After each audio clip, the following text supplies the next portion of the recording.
Should be easy. You know what I would suggest, Mayor, rather than me reading some things, people probably read into, in the interest of time, just maybe get into the discussion about the resolution. Would that be? Yeah, that be makes, okay? that makes total sense.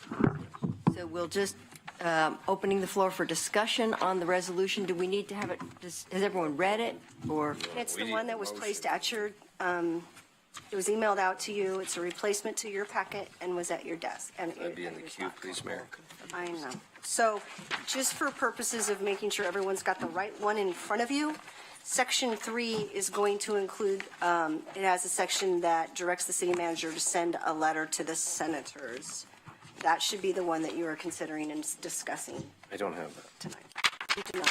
It's at your place. That should be. Yeah. There we go. I don't know that it is. There we go. Is everybody, so we're looking at Section 3, everybody? Okay. So I move to adopt Resolution 5181, opposing transportation of oil by rail through the city of Eugene. Second by roll. All, discussion? Mike, Alan, George? Can I be in the queue, Mayor? Yes. Thank you. I'm wondering why we're singling out this one thing other than it's chic and in the news these days. There's certainly not the most dangerous thing that's transported by rail. We transport chlorine through the community by rail, which, by the way, if one of those tipped over, you want to talk about a problem. You want to talk about an explosive, awful situation. And that's not even the worst things that get transported by rail through our community. Why are we making a list of one item when there's such a big list? Other than it's kind of chic and politically correct and in the news. I don't understand the purpose of taking time to do this sort of thing when it certainly doesn't address the issue of safety. This is addressing the issue of getting in the news. So I don't like the fact that we have only 6 minutes to talk about this and that it's not something that's substantive. If the issue were genuinely, let's make sure to the degree that we can that things that travel through our community do so safely. Well, then there's the issue of I-5. And we're no more able to say we only want blue cars and trucks to travel through our community on I-5 than we are to decide what goes through on rail. So we can begin to do some of these things around what the manager, who we can communicate with about safety, and there are some things we can do to minimize a potential spill or accident and their impacts. But this is by no means a resolution that deals with safety. This is just one item.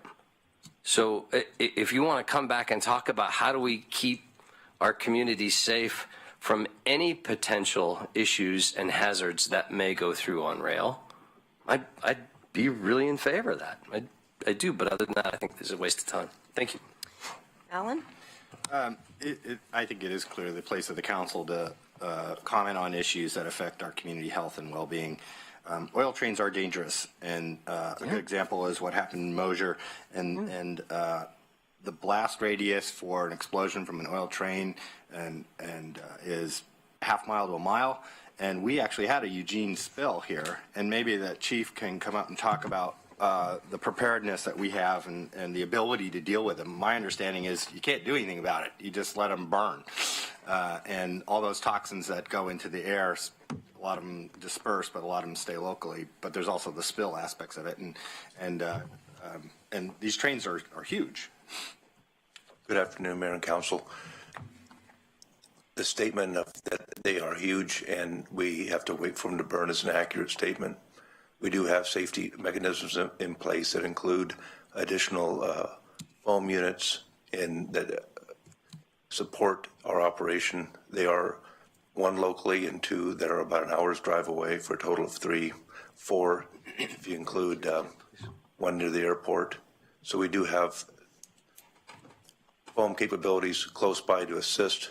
But the reality is those resources are put in place to confirm evacuation, to make sure everybody we can is safe and evacuated. And then there is a time period that we have to wait for it to burn. Good. Thank you for saying that. The difference between the two motions, I noticed there's several of them. Section 3, thank you, Chief, was expanded, and then what happened to 4, 5, and 6 in the old one? Ethan Nelson in Intergovernmental Relations. So the difference was that the one that was sent out incorrectly in council packet and then the one that was amended is that section 3, the amended one more closely resembles the action items within the coal train resolution from 2012. And so that was, we were looked at that to say, let's make those consistent. Well, having been the author of that resolution, I think that's great. So I think this is an important thing for us to do, and eager to vote for it. George. Yeah, I'm not able to support this resolution for a number of reasons. One, and it was repeated to us many times, or several times rather, by speakers that were actually in favor of the resolution, that the city of Eugene has no control over what the Federal Railroad does. They're going to do whatever they want to do no matter what we do. And we're spending a lot of time on resolutions that may or may not affect us.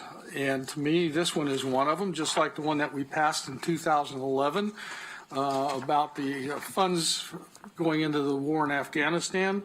And, how much of that money that the resolution said we wanted to get back, how much have we seen? Not a dime. How much quicker did that war end because of our resolution? No quicker. We passed a bunch of resolutions earlier in the meeting that actually had to deal with the day-to-day functions of the city of Eugene. These type of resolutions, the one against the war in Afghanistan, Iraq, the railroad resolution, we can't do anything about it. And the place to have the discussion about the railroads is with the federal government and our federally elected officials, I think I said that right, are working on that. Give them time to work on it. They've started the ball rolling. Our resolution is not going to mean a thing to the railroads. I just think it's a waste of our time. Claire? Thank you, Mayor. I agree with Councilor Zelinka. There was a horrible and deadly explosion that occurred in a small town in Canada, and a similar thing could occur here. And yes, that put the issue on the front page and brought that danger into the foreground. And it spurred our residents to ask us to take some action. And it's true, we have very limited authority over the workings of the railroad. Please let me finish without interrupting. We can make an emphatic statement about this danger, and that's what this is. And it puts our city in a better position to get some action on the part of those who might have the power to implement change. And I believe that this resolution matters for that reason. Thank you. Thank you. I just want to point out that we have 2 minutes left, and if the council is willing, we can propose. Move to extend the meeting 10 minutes. We have IGR. We have a. After. Can we postpone the discussion? Is there a second to? Okay, I'll second, but I think we can do it faster than that. I think we can just vote. Well, I want to give 2 more people a chance to talk, and then 1 minute each, maybe. And then I think everybody should.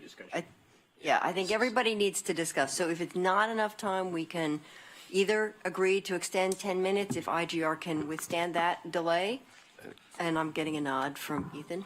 So Is there a second? is there a second on the extend? okay. Okay. All in favor of delaying or extending the meeting by 10 minutes? 1, 2, 3, 4, 5. Claire? I vote yes. 3 members of IGR Okay. don't want to. 6. All opposed? 2. Okay, so we will extend. Thank you. Now, Greg. I've dealt with transportation for a long time, and this is a moral statement on the part of the city. I think there are a lot of the residents are concerned, and particularly in my ward and in Chris's ward, and in fact, all of the wards that we have, train travel coming through, which is the entire city, about the potential dangers of, oil spills, other hazardous chemicals, other hazardous things. No, this is a resolution. It has no weight in power of law, but it does send a message to our federal elected officials and representatives that the city goes on record as having some significant concerns around what does come through our city via rail. And no, we Union Pacific is almost nearly the power of God, okay? And that's the same for the other 4 class 1 railroads in this country moving freight. There's some necessities and some hazards to moving freight. There's no question about that. There's chemicals that are going to come through our communities and communities across the country. What I think this resolution does, it calls attention to the issues of what can happen to human beings and to our environment if the proper measures are not in place to protect our communities. And so if we can send that message to Merkley, Wyden, and DeFazio in an emphatic way from this body, that does resonate with them in terms of what they take before their colleagues in Congress, and it really helps in terms of shaping federal policy. So no, we don't make federal policy, but we have an impact, and we can shape federal policy through, statements like this. And this is what it is. It's a resolution. It does not have the power or weight of law, but it does say that yes, we are concerned. We are wanting our federal officials to take action, and we need to protect our environment and our community and our residents. And Betty? Okay, Greg said it very well, so I don't need to say, I agree with him, but we do have influence as a city. We have influence as individuals, but as a city council, we have more influence, and I think it's important for us to use it for a good cause. Thank you. And I want to add to that I think what we do in Eugene matters. And it's not just symbolic, because it is the weight of city after city after city being concerned about safety that pushes this kind of legislation. So I think we should be proud of our community for people stepping up and asking us to do this work on their behalf, on behalf of safety. So any other comments needing in the queue? All in favor of the proposed resolution on the transport of oil? All in favor? 1, 2, 3, 4, 5. Claire? I vote yes. 6 in favor, opposed? 2. With the manner. Yes. Thank you all. It passes, and we are adjourned.